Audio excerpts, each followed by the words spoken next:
ও তুমি মোরে মনে মনে হারামজাদা করতে আছো, হ্যাঁ? তা তোমার আমি ছাড়ব না, তোমার আমি কইতে দাঁড়া। তুই হারামজাদা, তোর ভাই হারামজাদা, তোর 14 গোষ্ঠী হারামজাদা। বাবা এই গালাগালি কি তুমি আমারে দেছো? আমরা দেবো না, কারে দেবো? আমি কি বুঝি না?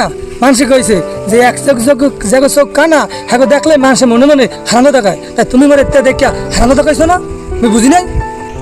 সেই লেগেই তো তোমার মুই আগে অগ্রিম উত্তর দিয়ে দিছি। কেমন বোঝার মজাটা? আসলে বাবা আমি মনে মনে কি কথা কইছি এটা তো আর তুমি হনো নাই। মানুষের দিলের খবর জানে একমাত্র আল্লাহ তাআলা। তো তুমি আমার মনে মনের কথাটা অনুভব করে আমার যে গালি দিলা, এর বিনিময়ে তুমি গুনাহগারী হইলা। অতএব এই ধরনের অগ্রিম বা কারো মনের কথা না শুনিয়া অনুমান করে গালাগালি করবা না, এতে তুমি নিজে গুনাহগারী হবে।